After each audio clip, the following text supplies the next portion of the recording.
የሙስሊም መሪዎችን መቀያየር መፍትሄ ይሆናል ወይ ዓለም ላይ ላለው ለሙስሊሞች ችግር ማለት ነው። ዘአረብ ስፕሪንግ ነው የሚሉት ልባችንን ያደማው ማለት ነው። ሰዎች ወሬ ማጣፈጫ አድርገው አልጀዚራ ይሄን አለ፣ ቢቢሲ ይሄን አለ፣ ሲኤንኤን ይሄን አለ ይሉታል እንጂ ሙስሊም የሆነ ሰው ይሄ ልቡን ሊያደማው ይገባል። ለምን? ሙስሊሞች ናቸው በየቀኑ እየታረዱ እየተገደሉ ያሉት። እንዴት ብሎ ነው ፊትናው የጀመረው? ካስታወሳችሁ ከቱኒዚያ ነው አይደል የጀመረው? አንድ ወጣት ተነሳ። ረሱል ሰለላሁ ዐለይሂ ወሰለም ምን ብለው ነበር? ፈተና ተኝታለች አሉ። የአላህ ቁጣ በሱ ላይ ይሁን የቀሰቀሳት ሰው አሉ። ፊትና ተኝታለች አሉ። የቀሰቀሳት ሰው የአላህ እርግማን በሱ ላይ ይሁን አሉ። ጋዝ ራሱ ላይ አርከፈከፈና በክብሪት ራሱን ለኩሶ አቃጠለ። ከዛ በኋላ ነው ይሄ ፊትና የጀመረው። ፊትናው የጀመረበትን ሰበቡን ራሱ ብቻ ተመልከተው። በእሳት መቅጣት የሚችለው ማን ብቻ ነው? ረሱል ሰለላሁ ዐለይሂ ወሰለም እንደነገሩ የእሳቱ ባለቤት አላህ ብቻ ነው አይደለም? በእሳት መቅጣት የሚችለው። ስራ አጥተናል፣ ዱንያው እንዲህ መሪዎች እንዲያስቸግረውናል፣ ስራ አጥ ሆነናል፣ ተቸግረናል። ስለዚህ ምን ይጠበስ? እስቢር ማን ሶብር ስላለ ረሱል ሰለላሁ ዐለይሂ ወሰለም ከኔ በኋላ የማያዝኑላችሁ መሪዎች ይመጣሉ አሉ። እጅህን ጠምዝዞ አንገትህን ደብድቦ ገንዘብህን ቢቀማ ታገስ፣ ሀውዴ ላይ እስክንገናኝ ድረስ አሉ። ታገስ ያሉን ማን ናቸው?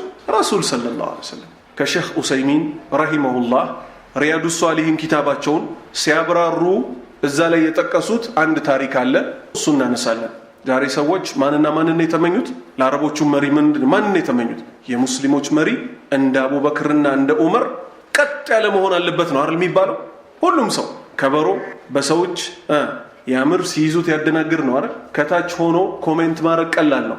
እስቲ እንስማ። የበኒ ኡመያ መሪ ከሆኑት ውስጥ አብዱል መሊክ ኢብን መርዋን ረሂመሁላህ የተባሉ አንድ መሪ ነበሩ። ሰዎች የእሳቸውን ስልጣን አስመልክቶ ተቃውሞ አቀረቡ። ከዛ እሳቸው ዋና ዋና የሚባሉትን ጠሩና ምን አሏቸው? አቡበክርና ዑመርን እንድንሆንላችሁ ነው የምትፈልጉትን? ጥያቄ ነው። አዎን አሉ። አንተም ኸሊፋ ነህ፣ እነሱም ኸሊፋ ናቸው አሉ። የእሳቸውን መልስ ስማ።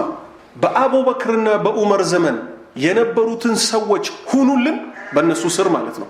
በአቡበክርና በዑመር ስር የነበሩትን ሰዎች ሁኑልን፣ እኛም አቡበክርና ዑመርን እንሆናለን አሉ። በለው መልስ የሌለው ማለት ነው። ይህ ይግባኝ አለው እንዴ? ይግባኝ እኮ የለው።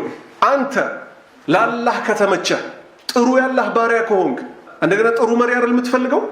ምን እንደማለት መሰለህ? ይሄ በደንብ ካልገባህ ሰውየው የመጨረሻ አድክም ነው፣ ግን ሊያገባ የሚፈልገው ፋጢማ የምትባል ሴት ነው። ስሟ ፋጢማ የሆነች እኮ አይደለም፣ የረሱል ሰለላሁ ዐለይሂ ወሰለም እቺ የጀነት ቁንጮ የተባለችዋን ሴት ፋጢማ የሆነች አንዴ ስጠራት 7 ጊዜ ለበይክ ምናምን የምትለኝ ይላል። እሱ ግን አልይን አይደለም፣ እንኳን አይደለም ቶ አልይ ጉልቻ ቢቀየር ወጣ ያጣፍጥ ማር። ግብጽ ላይ ምን ተመለከት? ሙባረክን አወረዱት፣ ሙርሲን ሰቀሉት፣ መልሰው ሙርሲን አወረዱት፣ ሌላ ሰው ተተካ። 90 ምናምን ሚሊዮኑ ህዝብ ተለውጧል እንዴ? ግብጽ በሽርክ የምትታወቅ ቁንጮ አገር ናት አይደለች? 3 ሚሊዮን ህዝብ የበደዊን ቀብር ሊያመልክ ይሄዳል። ሰይድ በደዊ ይሉታል። እሺ 3 ሚሊዮን ህዝብ ሽርክ ላይ ያለ በደንብ ወደ ተውሂድ ሳይጠራ እዛች ሀገር ላይ ሰላም ይከጀላል? ንገረኝ እስቲ፣ ይከጀላል? ስለዚህ እነዚህን ሰዎች በመቀያየር ሳይሆን መፍትሄው የሚመጣው እኛ ራሳችንን በመቀያየር ነው። ኢብን አልቀይም ረሂመሁላህ ሚፍታህ ዳሩ ሰዓዳ ከተሰኘ ኪታባቸው ላይ ሼህ መሐመድ ሰዒድ ረስላን ሲያብራሩ የንጉሶችና የመሪዎች ተግባር የህዝቦቻቸው ስራ ውጤት ነው ይሉና አስተውል ይላሉ።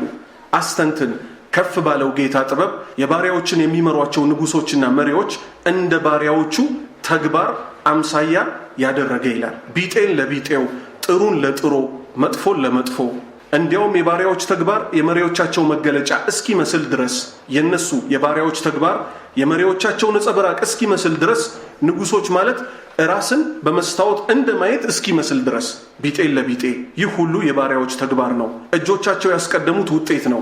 ባሪያዎች ቀጥ ካሉ አምልኳቸውን ላላህ ያጠሩ ሱናን የተገበሩ ከሆኑ መሪዎቻቸውና ንጉሶቻቸው ጥሩና የተቀኑ ይሆናሉ። ባሪያዎች ጥሩ ከመሆን የተወገዱ ጊዜ ንጉሶቻቸው ጥሩ ከመሆን ይወገዳሉ። ባሪያዎች በሚበድሉ ጊዜ ራሳቸውንም ይሁን ሌሎችን ማለት ነው ንጉሶቻቸውና መሪዎቻቸው ይበድሏቸዋል። ባሪያዎች ዘንድ ሴራና ማጭበርበር ካለ መሪዎቻቸው ባህሪያቸው እንደዛው ይሆናል። ባሪያዎች በመካከላቸው ያለን የአላህን መብት ሲከለክሉና ስስታም ሲሆኑ ንጉሶቻቸውና መሪዎቻቸው እነሱ ባሪያዎች ላይ ያላቸውን መብት ይይዙባቸዋል። ባሪያዎችን አስመልክቶ ንጉሶች ስስታም ይሆናሉ። ከዛ ኢብን አልቀይም ምን ብለው ዘጉ? ያላህ ጥበብ ትከለክላለች አሉ። እሳቸው ስንተኛው ክፍለ ዘመን ላይ ነው በሂጅራ የነበሩት? 8ኛው ክፍለ ዘመን ላይ። ያላህ ጥበብ ትከለክላለች አሉ። አይደለም አቡበክርና ዑመርን፣ ሙአዊያና ዑመር አብዱልአዚዝን በእኛ ላይ መሾም ትከለክላለች ያላህ ጥበብ አሉ። በዛ ዘመን እንኳን አቡበክርና ዑመርን አይደለም ሙአዊያና ዑመር አብዱልአዚዝን መሾም ትከለክላለች ያላህ ጥበብ። እኛ ስራችንን ልናስተካክል ይገባልና ነው።